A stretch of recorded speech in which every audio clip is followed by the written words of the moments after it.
오늘은 하나님께서 아브라함과 맺었던 영원한 언약에 대하여 생각해 보려고 합니다. 하나님이 사람과 영원한 언약을 맺었다.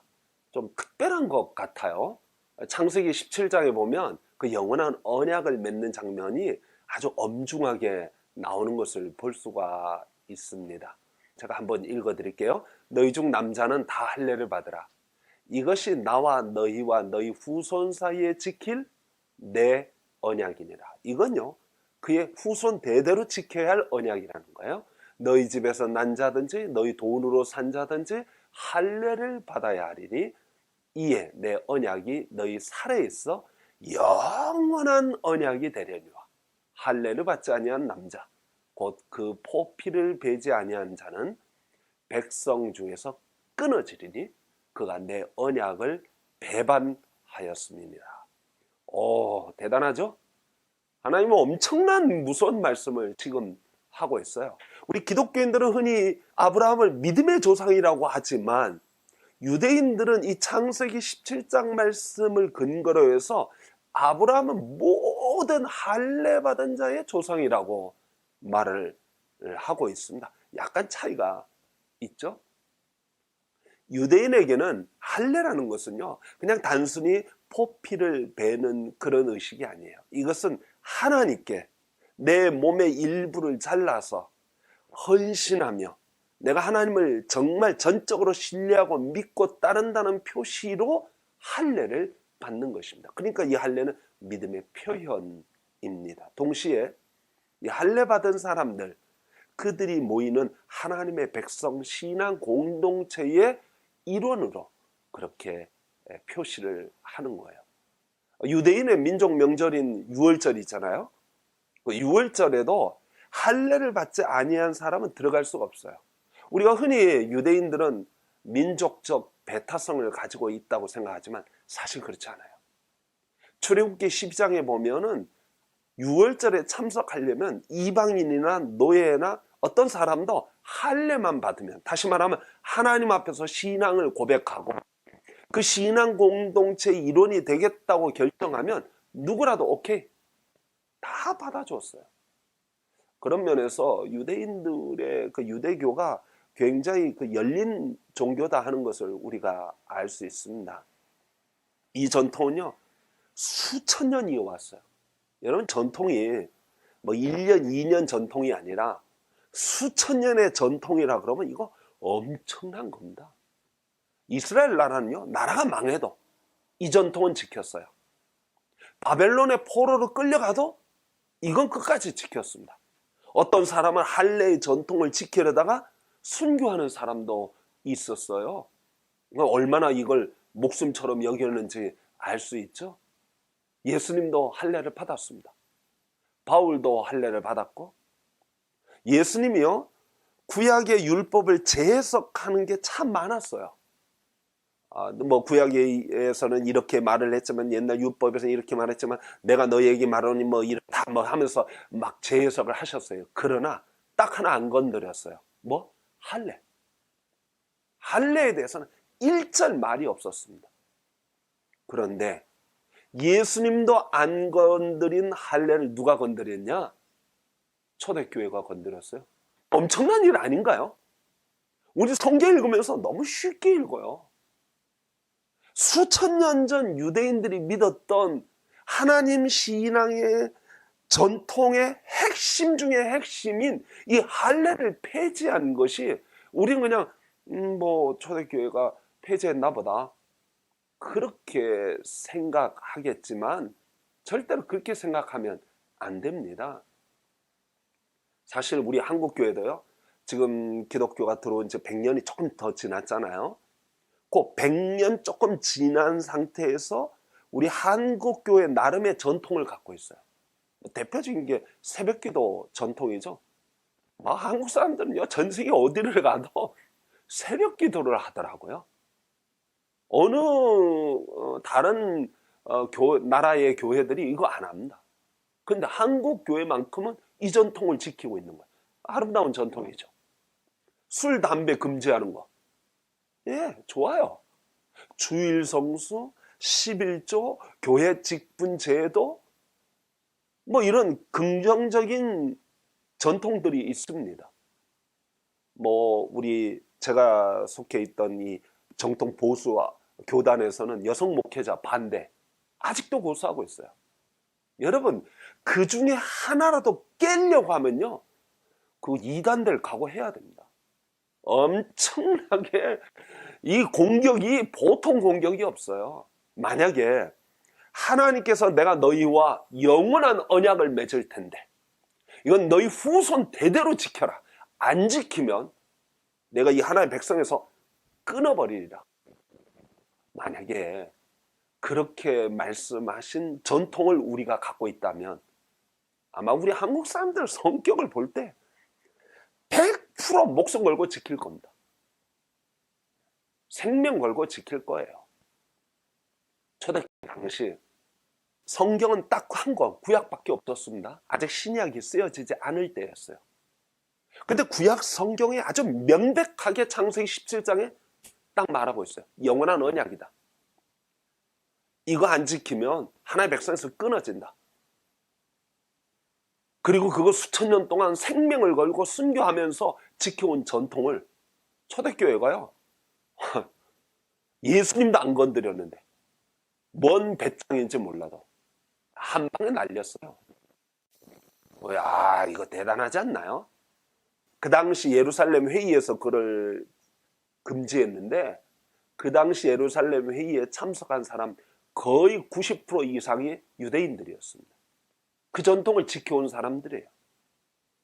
근데 그들이 도대체 무슨 사정이 있길래 그걸 한 방에 날렸을까요? 여러분들이 만약 그 이유를 아시면 정말 어이가 없어 할 거예요. 그 이유가 뭘까요? 그건요, 이방인들이 예수를 믿고 교회로 들어오기 시작한 거예요. 유대인들은 어떡할까요? 우리가 지금까지 수천 년 동안 이거 지켜왔으니까 너희들도 빨리 할례 받고 이 전통을 지켜. 이게 하나님의 백성 되는 영원한 언약이야. 여기 들어오려면 너희들이 이렇게 해야 돼. 그렇게 당연하잖아요. 교회에서 새 신자가 오면 우리 교회 전통은 이런 겁니다. 우리 교회는 이런 형식을 갖고 있습니다. 그러니 이거 잘 지키시기 바랍니다. 뭐 당연히 그렇게 하는 거 아닌가요? 근데 초대교회는요, 이방 교인들이 들어오니까 이거 고민을 하는 거예요. 우리가 지켰던 이 전통을 저 사람들에게 요구해야 할까? 물론 그 중에 전통 지키자는 사람들이 있었어요. 지금까지 하나님 신앙 유지하기 위해서 이 영원한 언약을 우리가 목숨 걸고 지켜온 이 아름다운 전통, 이거 저 사람들도 해야 돼 라고 말한 사람들이 있었습니다. 그때 베드로가 일어서서 이렇게 선언합니다. 수천 년 동안 우리가 아무리 좋은 전통을 가지고 있고 그게 신앙적인 전통이라 할지라도 지금 상황이 어떤 상황이냐? 이방인들이 예수를 믿고 들어오지 않냐? 저 이방인들을 봐라. 우리가 마땅히 저들을 받아들이는데 우리가 지켰던 그 전통인 율법의 전통을 저들에게 강요할 필요가 있겠느냐? 사도행전 15장 10절에 이렇게 말하고 있어요. 너희가 어찌하여 하나님을 시험하여 우리 조상과 우리도 능히 매지 못하던 멍에를 제자들의 목에 두려느냐. 물론 이 싸움은 할례만을 위한 싸움 아니에요. 율법 전체를 놓고 하는 싸움입니다. 그들이 율법을 지키는데 너무 힘들었던 거죠. 그래서 그 할례의 전통을 깨트리자, 율법의 전통을 이걸 깨자 하는 거예요. 지금 상황이 변했지 않느냐. 이방인들이 교회로 들어오는데, 저는요 초대교회 이야기를 이거 읽으면서 깜짝 놀랐습니다. 우리 한국 보수신앙 가진 분들은 이거 진짜 기절초풍할 일이에요. 여성 목회자 세우자 그런 말, 이거 뭐라고 말할 수는 없는데 정말 견딜 수 없습니다. 새로 들어오는 사람을 위해서 우리가 수천 년 지켜온 전통을 바꾸자. 그러려면 하나님 말씀이 이게 당연히 하나님 말씀과 이게 딱 부딪히잖아요. 하나님 말씀은 이거 안 지키면 하나님 백성에서 끊어버리겠다고 그랬으니까 지금 이 상황과 말씀이 딱 부딪히잖아요. 어떻게 해야 돼요? 우리 같으면요 택도 없는 소리예요. 어떻게 말씀을 바꿔? 너희들이 바꿔 이래야죠. 근데 초대교회는요, 노노노. 말씀을 재해석하자. 말씀을 재해석하자. 와, 저는요, 이 상황, 컨텍스트 때문에 하나님의 말씀인 텍스트를 재해석하자. 그래서 할례의 의미를 재해석하기 시작합니다. 할례는 그게 아니야. 육신의 할례가 할례가 아니고 마음의 할례가 할례야.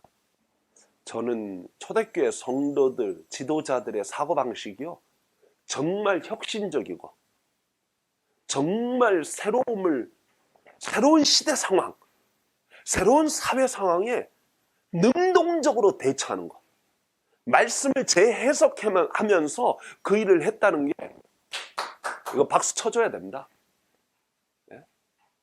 구약 전통을 어떻게 유지할 수 있을까? 이거 고민하는 게 아니라 새로 다가오는 선교적 상황에서 하나님 말씀을 어떻게 재해석할 것인가? 와, 이거 정말 놀라운 일 아닙니까?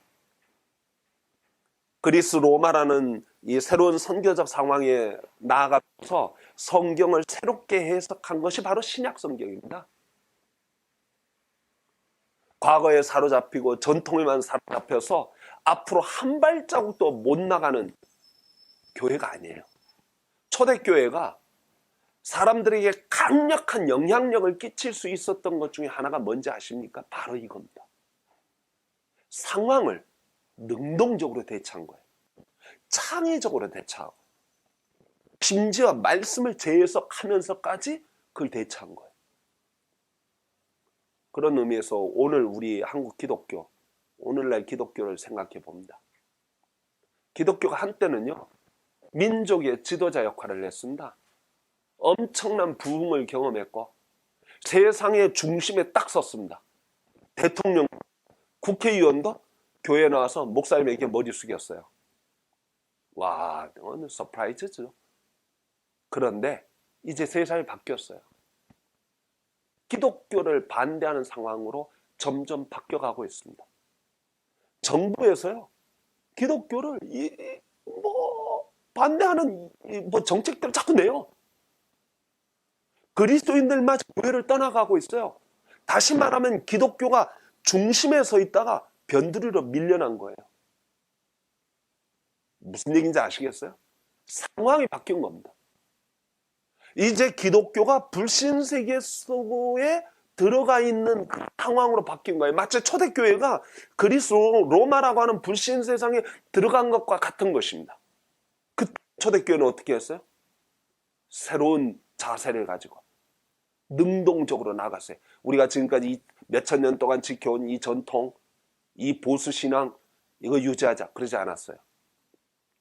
과거에 안주하면서 우리가 중심이야, 우리가 주류야 그런 말 하지 않았어요.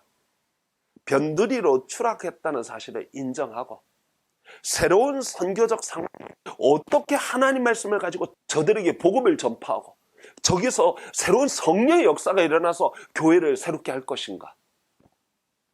그게 초대교회였습니다. 저는 지금 한국교회가 그래야 되지 않나. 지금 뉴 노멀 사회예요. 비대면 사회고 교회에 잘 나올 수도 없는 상황이고 심지어 교회에서 법규를 위반하면 그걸 정지시킬 수도 있다 막 이런 얘기들이 막 나오는 시대예요. 기독교가 어떻게 해야 될까요? 저는 이 새로운 상황, 새롭게 하나님 말씀을 재해석해서 복음을 복음되게 하는 역할을 능동적으로 창의적으로 우리가 해야 된다고 저는 믿습니다. 그런 면에서 이 온라인 상황, 이 비대면 상황, 뉴 노멀 상황에서 우리 고민합시다. 어떻게 하면 좋을까요? 어떻게 해야 세상에 하나님 말씀을 증거할 수 있을까요? 함께 고민하면서 저는 이 문제를 가지고 진지하게 지금 생각하고 있습니다. 여러분과 함께 이런 문제들에 대해서 이야기를 나누고 싶어요. 혹시 질문이나 여러분들의 생각을 댓글로 달아주시면 감사하겠습니다. 감사합니다.